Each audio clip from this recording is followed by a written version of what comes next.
Ayos medyo sunod-sunod na ang nagagamit nating mga motor na galing Voge. Ito na yung malaki nila. Ito na yung adventure bike nila. Welcome to Makina Moto Features. Ito na po ang Voge DS900X.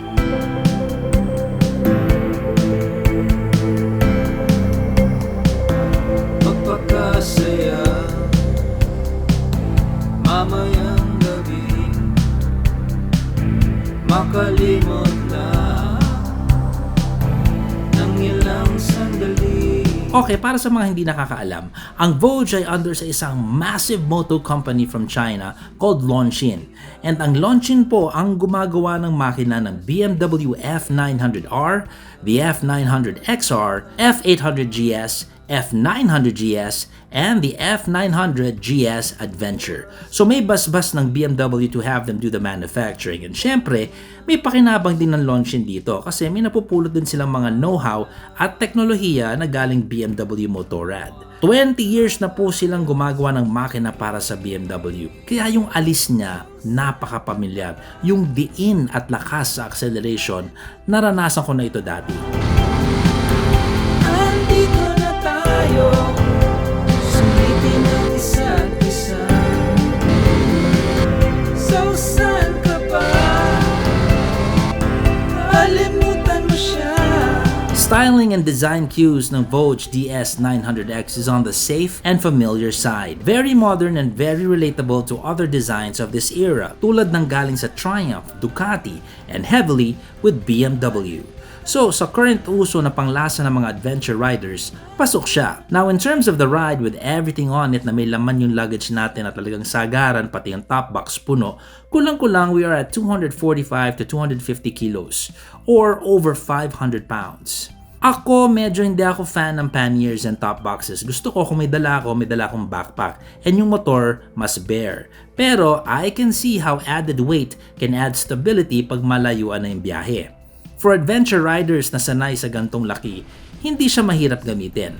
Komportable siya sa laki kong 6 feet with a seat height of 825mm or 32.4 inches. Kaya ko siya. Sa laki niya, and if balak mo itong kargahan ng buong bahay mo at tumayas ng ilang araw, stopping power is important. And the brakes, mainam naman siya. Sasamahan kita, tamang kwentuhan lang na may halong sabik at pagnasa.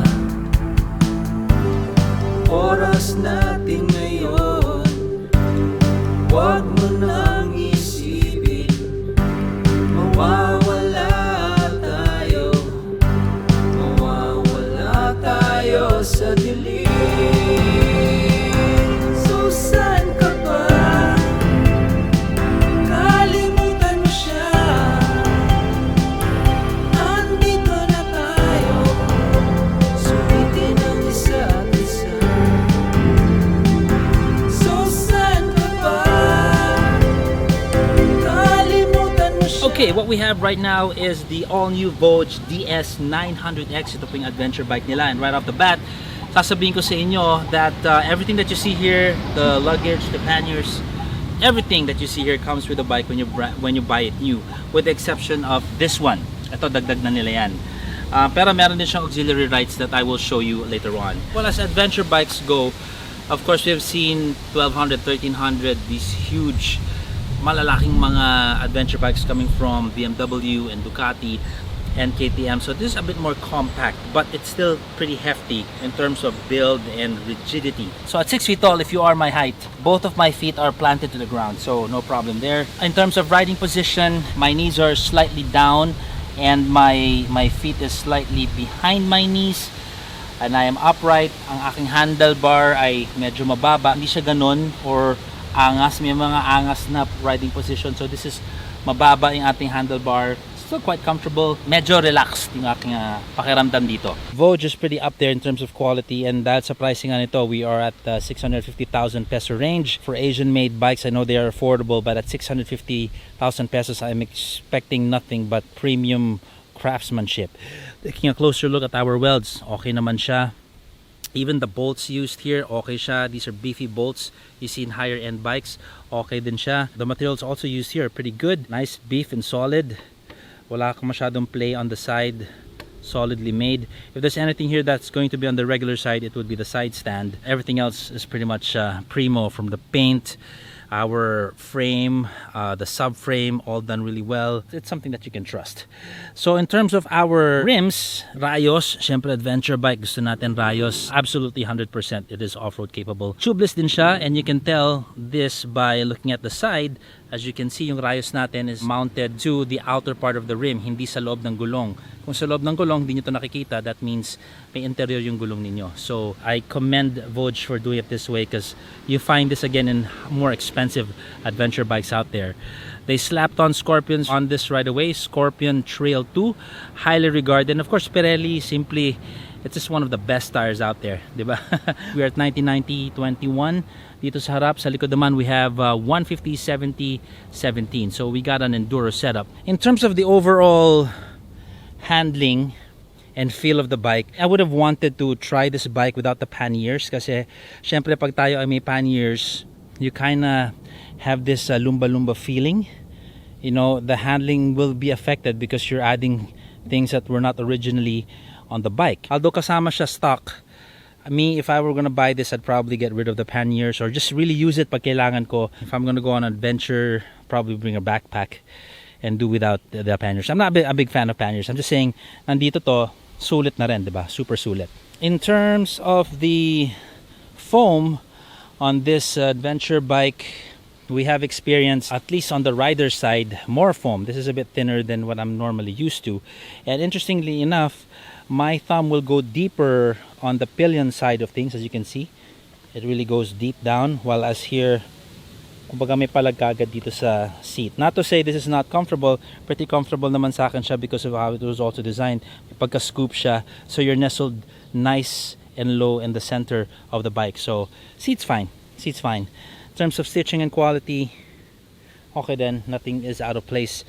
Switches, so lately I've been seeing a lot more of this color. Dati kasi yung mga ibang Asian made adventure bikes, they were bright red, and I didn't really like the whole bright red look. I like it dark and just bland and just maroonish. So yan, ganda na aesthetic niya. The grips are also okay, makapit naman. Design is okay. This side, for the hazard, I just gotta appreciate that. So easy access siya with your thumb, boom, boom, boom. The rest of the controls very easy to manipulate. If you know how to work a phone, manito sa'yo. Very, very easy to do. Our TFT display, if you are nearby, keyless kasi tayo, and this is the key. Very nicely done and built. So if you're nearby or next to the bike, just press this and that thing will fire up. Boom. That's the intro for Vogue. Very gracious, very generous TFT display. And again, through here, just can go through it. It's got everything that you really need in an adventure bike. You can set your language, the units you like using, kilometers or miles, of course, connectivity. May phone book matching, I don't know if you can see it, but you know, it's pretty much concise. It's got a lot of charging ports. I gotta hand it to them with that. So okay, dito meron ka ng Type-C and then your regular USB, both right there. On this side naman, you have your more traditional lighter port na charger. So what I can appreciate about the windscreen, adjustable po siya, and you just simply gotta push it upwards like so. There, right? Meron siyang hinges dito. It'll swivel up, swivel down. It may look like konti lang tinaas niya, pero laking bagay na rin yan. Very, very easy to do. Take a look at our panniers. We have a key for that, of course. To the left, unlock. Tapos meron siyang parang switch dito sa ilalim. Just push that switch and now we can open it. Pretty sturdy, well made pannier over here. Chinelas check, size 11 po mga kaibigan. So woot, size 11. And we go here, size 11. Dami rin kasha. You can put in a lot of shirts here. I reckon about 30 shirts, I think. Mga boxer briefs na rin. Of course here, this can fit a full face helmet for sure. The main box, the top box.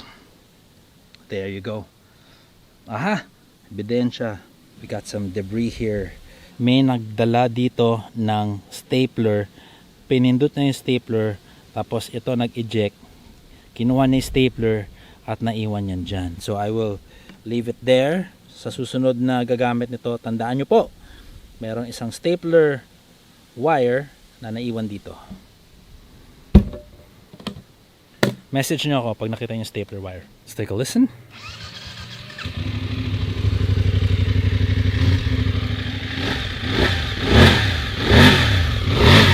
Angas din.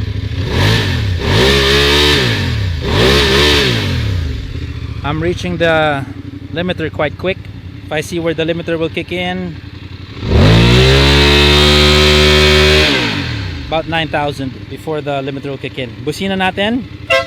Wow, medyo truck na truck ah. Lakas. Tumahol na yung mga aso. So I gotta appreciate this as well, na meron silang gantong klaseng insulator. Iba kasi 'di ba, nakikita mo kagad tubes lang. So I think this is a nice extra touch as opposed to other bikes, nakita mo lang yung rubber tubing niya. Ito, meron pa siyang insulator. Nice touch on that one. Now for our mirror, it's pretty nice looking. However, maganda sana kung meron ditong parang masiswivel yung ating mirrors na pag ganon. Tapos may Allen wrench dito. A lot of adventure bikes have that. Maybe future variants, if Voge will consider, I think that would be nice to put that there. And here is our face. LED tayo all the way. That's bright. That's not bright. That's bright. There. Signal light natin is also LED all the way. This is our auxiliary light in action. Tail light. There's our brakes.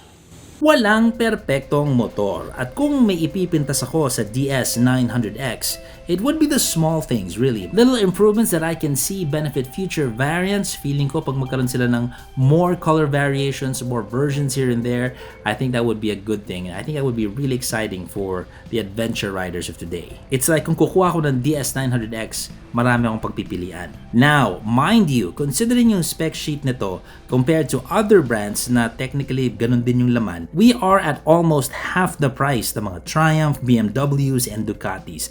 The value for money sulit factor na meron ka dito is just undeniable and immense. Layo ng presyo talaga, yet you get most of what the more expensive bikes have.